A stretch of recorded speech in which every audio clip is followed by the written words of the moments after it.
Hey, hey, hey, good morning, good morning. Happy Tuesday, and welcome to another Phoenix Fitness Fanatics Authors Network Spotlight. We are taking center stage on once again the Own It platform. Yes, the Own It publishing platform. Shout out to Marisa Blodorn for doing everything that she does for this platform.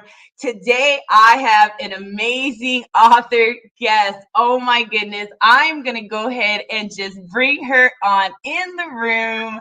Hello, Miss Mona Ombogo. She is coming all the way from Kenya. Woo! Welcome, honey. Welcome. So glad to have you on the show. Thank you, Tiffany. You have so much amazing energy. I'm so happy to be here. Oh, thank you. Look, I don't know how to be any other way, so thank you. So tell our audience a little bit about yourself. So my name is Mona Ombogo. I am Kenyan. I have grown up around the world, I like to say. So like three different countries, Southern Africa, the US and the UK. Not grown up, but lived. Um, I write. I've been writing since I was 2 years old. My mom likes to say I used to scribble on walls back in the day. And well, not walls. I used to scribble on people's books because I knew better than to Oh, scribble on a wall because I have a black mama and you don't do such things. So you're gonna get a nice smack. So I knew not to do that. So yeah, writing is my passion. It's what I do. It's where I go to breathe. And God has blessed me that in the last, I'd say maybe 10 years, I've steadily been making a living out of it, which is not always easy from my part of the world. Yeah. wow. Wow. Oh my gosh, that you were two. That is just amazing. So let's And talk a Tiffany, sorry, little I bit need about, to just oh, what was sorry, that? give me 1 second. I forgot to switch on the power for my laptop. And if I don't do that, you'll just see a black top. Oh, no, by all means, go ahead. We don't want to lose you. Just give me exactly 1 second. Let me do that. I'll be right back. Okay. Oh, we definitely don't want to lose our author today because this is going to be a good interview. We are going to talk about I'm an back. amazing book. Hello, hello. All right. So let's chat a little bit about just the book. Prince of Storm, because that's the one that we have that we're featuring in the Phoenix Fitness Fanatics magazine for October. So, what inspired you to write that book? So I love that we're talking about Prince of Storm because Yes. Prince of Storm actually came from, it was the very first book that I wrote, which I thought could go out into the world. I was 17 when I wrote it. Um, and I used to write by hand back then. I don't think we had any computers back then. Now you know how old I am. I don't think we had any computers.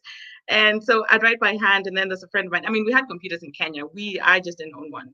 Yeah. And I'd write it by hand, and my sister Emma, who is like my ride or die, and we ran a company together as well, Submarine International. So she would write by hand as well. So I'd dictate, and she'd write the book as I was dictating. And anytime that I said something she didn't like, she'd stop writing, and sometimes she'd take the book with her and storm out of the room. So I couldn't keep writing, and she'd taken the book and then she'd come back. So 17 years, that's how long. When I was 17, that's how long ago I started it. And now finally it's coming out. So about the book, it's an African fantasy. Our main character is called Zakuna, and Mhm. it's a love story. And he's pretty much leaving what we call, he's a man of metal and stone, and the age of magic is coming back. And so he has to sort of release the magic and stone and embrace, release the metal and stone and embrace the magic that's coming, and love and magic comes with love. Yeah, so so he has to try and save his kingdom because there's a power that's coming back, and he's chosen to control this power. So yeah, yeah. That sounds very interesting. I love books like that. I love just being able to, read a book and take myself into just a whole new world. So what inspired, and how do you say the character's name again? Zakuna. Zakuna. What inspired you to create that character? So Zakuna came about, actually, he wasn't the main character when I started the book. When I first started the book, I was very intrigued about the pastimes, and I was intrigued about the Western world coming into Africa. I was very intrigued with that history. So when I first started writing the book, it was actually a story about a boy who had been capped. His mother had been taken into slavery, and so then he was adopted in the UK, and now and it was still back in the day of colonialism, which is weird because Woman King just came out, and there was a character like that. I won't give any spoilers for anybody who's not watched it, but you must watch it. I haven't So seen yeah, it yet. oh my God, you have to run and see it. It is absolutely brilliant. So the family comes back with him into Africa, and it's Swaziland, which is a mythical country, doesn't exist. And so he's kind of like relearning his roots, and he's come back into this kingdom of Swaziland. And in the original story, Zakuna was his uncle, and Zakuna became king while this boy had come back. And so it was about Zakuna reconnecting with because he was the bloodline of Zakuna, so reconnecting with like his nephew, because he was his nephew when he came back into Africa. And then Zakuna just grew and he just became his own person. And he told me, like, no, Mona, this is not a story about the Western world. It's not a story about colonization. It's our story. And so the whole Western world went out and it just became an African fantasy, borrowing heavily from Egypt and Mhm. the East Africa that's not talked about, which is like the Ethiopian. There's a lot of history and a lot of civilization here, which is never talked about. So it's really a celebration of that. And Wow. Zakuna had to be hot, obviously, and and he's young, he's rebellious, he says what he wants to say, but then he's kind and he fights for the underdog. And he was inspired, I suppose, the dream of man I had in my head at the time at 17. And I think he Yeah. just came to me. I don't think I created him. I think he came to me from this other world. Wow. Oh my God, that is so interesting. Oh, I can't wait. Look, I can't wait to read it. Okay. So I will definitely be getting it. I love to get all the authors' books. I have a stack of books next to me here because all the authors that come onto the network, I just have to get the books because Oh, yeah. I want to one support them, and two, I want to really read everything. I I'll can't get wait. it I for can't you, and I wait. love doing reviews. So.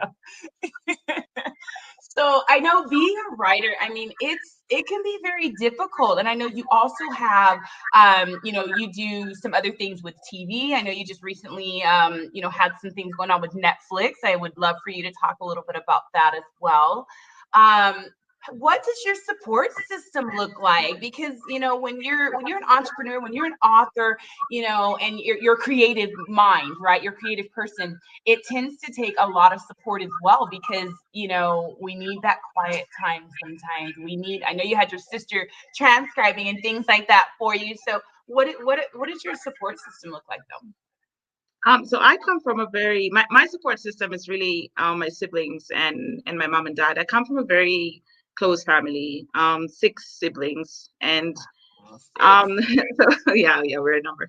So in my early days, I think the biggest support started in my early days by my parents not discouraging me. Like I said, from where I come from Kenya, writing is not something you did for a living. Up like 10 years ago, you didn't do it for a living. You did it as a hobby, and then you went and you found a real job, right? So Mm, my parents never really discouraged me. The only thing they required was you need to do one thing. You need to get a certificate or a degree or something that will catch you if this doesn't work out. And so I went and I got that and I brought it back to them. And my sister at the time was the one who was actually paying the school fees for that, because in African culture your parents will educate you, and then usually the older siblings will reach out and help, if because at that point maybe your parents are older, so then your uh-huh. siblings come and help. So my sister Tandy was the one who was paying for that, and I gave her the certificate, and then I said, now I'm going to go up and write.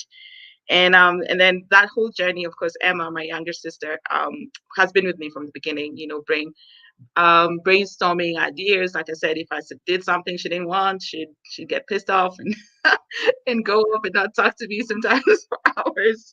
But usually she had a point. When she objected something that's wrong, she had a point. So Emma has been like my ride or die. It's my ride or die. And even now, like the stories will bang things, between each other. It's like, no, no, no, no, no, no, no, this is not right. And usually she's right. And I probably shouldn't say this because, oh my God, I'm not gonna hear the last of it. Usually she's right. Um, yeah, and then the rest of my siblings, now my older brother Ronnie is doing our marketing, because for the Hmm. longest time, like it's as a creative, marketing is just hard. It's just Yeah. hard, you know. Yeah. So he's doing our marketing now. So that's like three siblings. And then my older siblings, we call them the eldest, the top three siblings, we call them the eldest. And they're just supportive in terms of keeping us straight and keeping us like we dreamers. We go off and dream and do stuff sometimes, right? So they're the pillars and they kind of like keep us in the straight and narrow.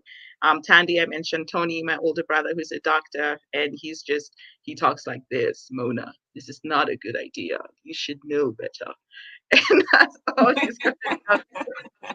And then my The other voice sister, of reason. yeah, oh my God, and he can be so infuriating. Ah,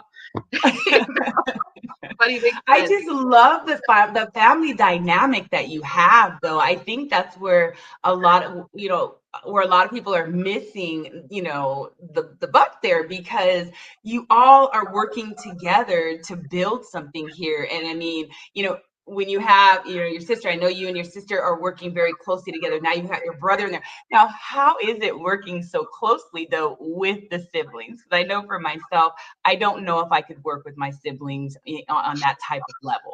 So how is it working with the siblings like that? Well, my mom made sure at an early age, like I said, we were many. So she made sure we had to get along because if we were not getting along, she would have just been like, it's too much.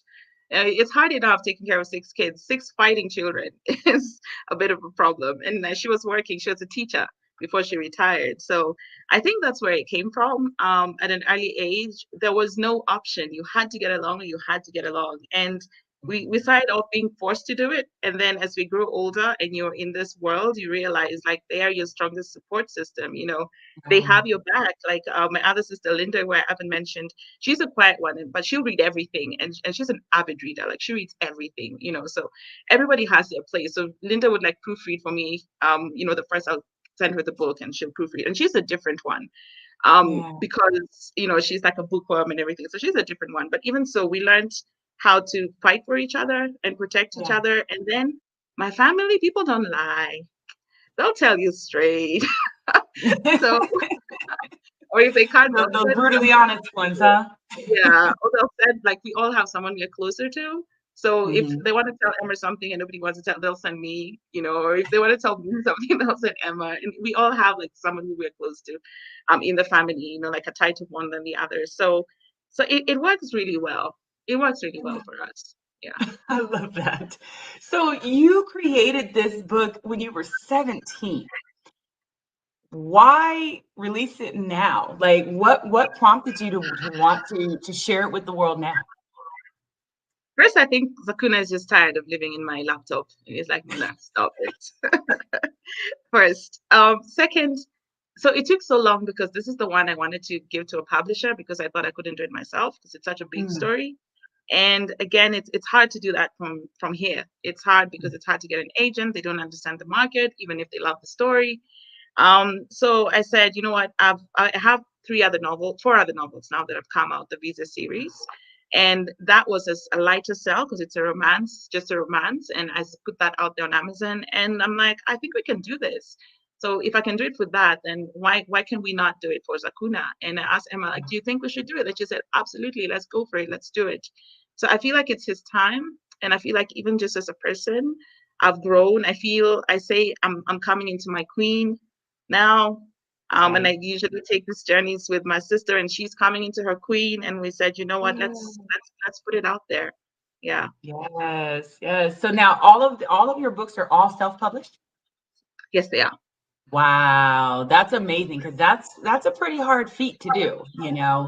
I'm in the middle of self-publishing my first, and Oh, it's tough. nice. Okay, it's tough. Yeah. Yeah. The So, first one is um, hardest. yeah, yeah. So, what do you see, for this series? Where do you see it going? So we want to do 7 books Okay. eventually. Yeah, we might stop at 5, but right now we're thinking 7. Um, Amazon best-selling list, New York Times best-selling list. A Yeah. film that becomes an Oscar, and oh my God, Tiffany, thank you. No, no. The top, like for me, if God gave me a blank check or the universe gives me a blank check, I would love the story to travel around the world, and the reason for that is I want that little girl sitting in a village somewhere in Kisumu. That's where I come from, like my hometown. To read this book and to see characters that look like her, we're doing that brilliantly right now. I mean, Hollywood is catching up. Wakanda Yes. Forever is coming out a month after The Woman King, and there's so many other things that are coming out, and it's time. So when I read it, I thought, I want this girl to read. I want her to fall in love with this strong Black man. I want her to look at women who look like her on the screen. And I wanted to Mm, do it from some place, not hating anyone else to love. We don't have to hate anyone else to love ourselves, right? right. So That's yeah, right. for me that's what I want, that inspiration. And not even just for the little Black girl in Kisumu, even the little girl sitting somewhere in London and she's dreaming of a world she's never been in. I want that, the little girl sitting in Tampa. Let me call out Emerson. Tampa, Florida. That's what that's my dream for it. That's my dream for it. Well, everyone that is listening and everyone that is going to be catching the replay, definitely go to the link below that is on the ticker there to learn about Mona and to also purchase the Prince of Storm and also the other books that she has, because we want to see Mona become that #1 international and national best-selling author. We want all of those accolades. We want her to become that New York bestseller. So definitely check her out. She's going to be in our October issue. There will be a live link there where you can just purchase the book right from our magazine. And again, you can also go there to her site. So let's help her out, people, to become that best-selling author and to bring her book all over the world. Okay, so let's talk about the Visa series. Tell us a little bit about that. Ooh, the Visa series. So the Visa series is it's kind of like it's probably what would be a guilty pleasure. So Okay. it's a romance series. It's an interracial series. Kenyan girl and an English boy. Well, I say girl and boy, man and woman, I should say. And the story is she's trying to get a visa to go to the UK. If you're from any developing country, well, let me just speak for Kenya. If you're from Kenya, getting a visa, at least when I started writing the book, was very difficult to the UK for many reasons. Mhm. Um, so she's trying to get a visa to go to the UK to get married to her fiance, and the visa is denied. And the visa officer who denies it is called Darian. Then becomes her love interest later. They bump into each other in a shopping mall because that happens in Kenya. Nairobi can be really small, and she tells him off. And then he gives her his business card, and she starts writing abusive emails to him. And then this spark between them just happens, and so it's a story of love between two people who otherwise wouldn't fall in love. He's jaded for reasons that I won't say because I don't want to give away the story. And Yeah. she's just an innocent girl, and she's never really experienced life. Mm. So it's innocence and the dark and the mysterious coming together.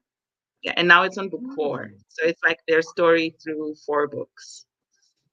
Ooh, I love that. It almost has that 50 Shades feel to it, you know? Ooh, it's really it's strange you should say that because it is kind of 50 Shades of Grey. Oh, And I say this, yeah, but kind of the PG-15, not so much yeah. PG-21. And this is because of my audience. I laugh at Kenyans. I say we like to pretend that we are so shy. But 50 Shades of Grey was one of the best-selling books in Kenya. So who was reading it? It wasn't tourists, right? It was us. Yeah. So then if you put like agents on there, they're like, ah!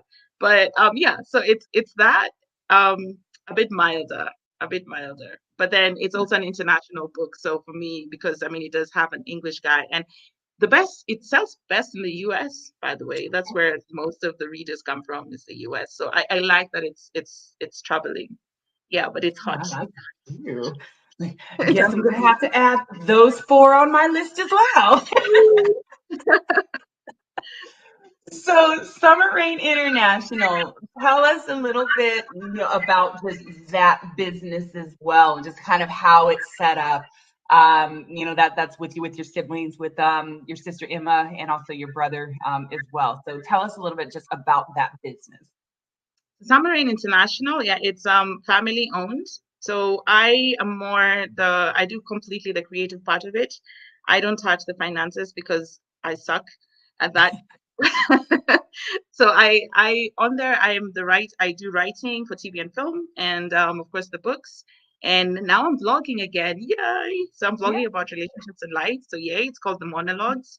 And then Emma does for fitness because she's a fitness trainer and nutritionist. So she does that on there as well. But then Emma is also the finance person. I was shocked when I found out she could do this. Like, she keeps shocking me. Now I'm shocked she can actually do graphic designs. So now She's she's amazing. writing our books as well. It's like, where are all these skills coming from? So that's Emma's part of it. Emma is also the one who's like, no, Mona, we cannot release 20 books in one day. We have to do them. Like, she reels me in. I dream and she kind of reels me She's the in. strategist. Yeah, she's a strategist. Left to me. I'm like, let's give the books for free. God will feed us. And it's like, no. Yeah, and then Ronnie now is doing the marketing for us. Yeah, and then my other siblings, of course, they're like the advisors, the elders Yeah. now would just come in and give us advice. So it's really a company where we want to do a wholesome thing, especially with Emma's Fitness. Like, we do wholesome fitness. We're very spiritual. We try and do self-discovery. So eventually we want it to be a fully rounded company where we can feed your mind, your soul, your body. Yeah, or be a Yes, little yes. part of it, a little part of that. And I'm all about that as well. And Emma was our August Yeah. cover girl. So definitely, everyone, if you have not subscribed, you have not seen our August issue, you want to subscribe, because when you subscribe, you get the current issue, and then you get all of the issues that we have done within the last year. So definitely want to get that. It was a very hot, hot, hot cover. So thank you so much, Emma, for that. Mhm. So I just love how you all tap into each other's talent, skills, and abilities to just work together. It's just awesome. It's amazing because you're setting up a legacy. This is something that can now go to, your children. So now you got the cousins working together. And I mean, and it's just amazing what you're doing. I love it. I just love it. Thank So you we've so much. got some comments going on here. Let's see. Thank you for making it beautiful. Oh, that's Emma in there, I think. Oh, we got someone that said it is hot, hot. So thank you for that. So telling the African story for an international market.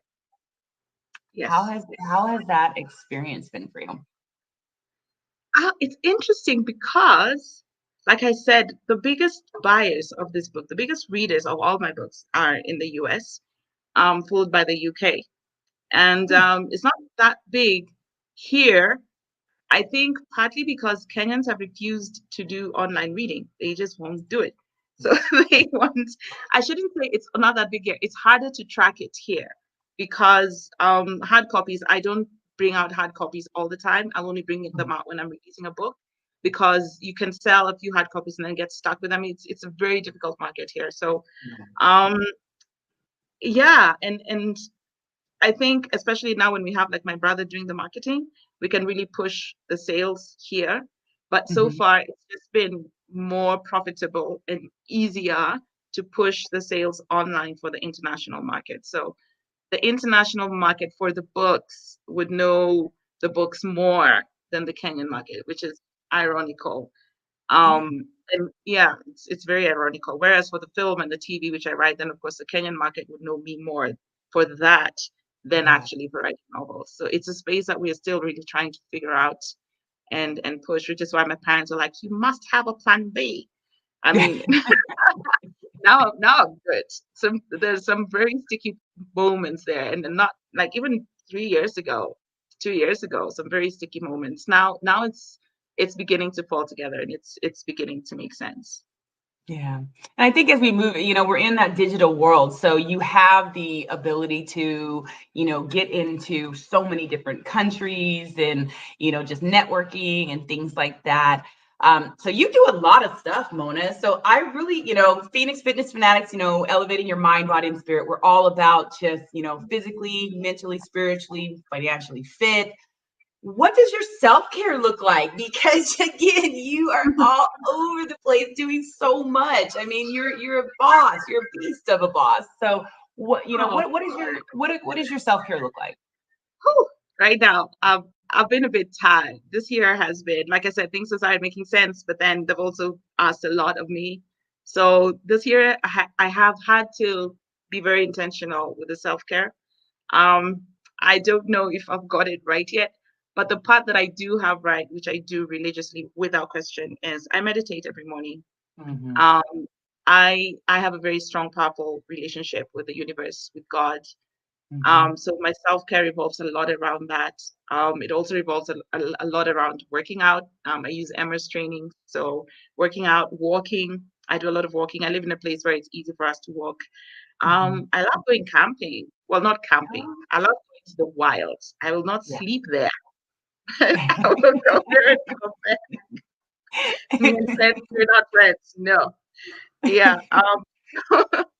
So nature Yeah. also helps me a lot. And then just hanging out with friends. I like the glass of wine with friends, Yeah. laughing, hanging out with my family, and remembering to just be alone because I am an introvert. But sometimes with this kind of life, you can find yourself out there so much that you Yeah. forget until your body is like, stop it, and it'll show you when it's not happy. So Right. finding yeah, finding those pockets of time to be alone as well. Yeah. Yeah. Yeah. No, that focusing on that just being is, I mean, it's vital. It really is to just stop, be still. Like you said, get out of nature, ground. I love grounding, because grounding really does bring our body back to its natural state that it needs to be. It gets back to that frequency that we need to be on. So that's why we tend to be so much more happy and things like that. So I love the things that you've incorporated. I love that you've incorporated the fitness because the fitness also, spikes those endorphins and that serotonin level and the dopamine, all those, hormones that help us to be creative, right? So I love that you do that as well. And you guys just have all the bases covered. I mean, it's just amazing. So, do We you have any try. words of wisdom, any encouragement, anything you want to share with our audience today before we close today? Um, just keep going. I know it sounds like, oh my God, everybody says this, but honestly, keep going because whatever is in you for a reason. And I honestly believe you're the only person who can bring it out there. So it is to keep going. It is and a more important one is to accept and allow, because I think a lot of us keep going, but when the gift comes, we panic because we've been so long without it. So we kind of push it away. So just to Mhm. allow it, like when great things happen, say, yes, sir, yes, ma'am, yes, that was me. Yes, I did that. The universe did that Yes, with me. yes, Yeah, just allow it, right? Yeah. And then yes. just Just enjoy, bring just enjoy it. Yeah. it. Just Just enjoy bring it. Bring it. give me more, bring more. Like, That's yeah, right. That's yeah. right. Oh, I just love that. I love your energy, Mona. And again, I cannot wait to read your books and get to know you even more. We're gonna have you and your sister Emma on the show as well. Y'all have met Emma before. She is one of our contributing writers in Phoenix Fitness Fanatics as well. So you've seen her for some months now. But I just love the dynamic again of having siblings working together. We also do a healthy entrepreneurial show as well. So I'd love to even have you ladies on there to just talk about the entrepreneurial journey that you all have been on, how that looks, and be able to maybe give some of us some tips on how to be able to work with, our siblings and, in business, because it sounds like, again, you guys kind of got it locked up. You got the marketing, you've got the finances, you've got the creativity. I mean, you've got it all there. You've got your pillars of wisdom, behind you that are your elders. So that's what a successful company looks like to me. And again, I commend you all for that. So thank you so much for joining us today. It has just been amazing connecting with you, learning more about your wonderful books. And just having you as part of the PFF family. So everyone, thank you so much for joining us today for our Authors Network Spotlight with Mona Ombogo, all the way from Kenya. Ooh, ooh. We will definitely see you soon. Have an amazing Tuesday, and we'll see you next time. Take care.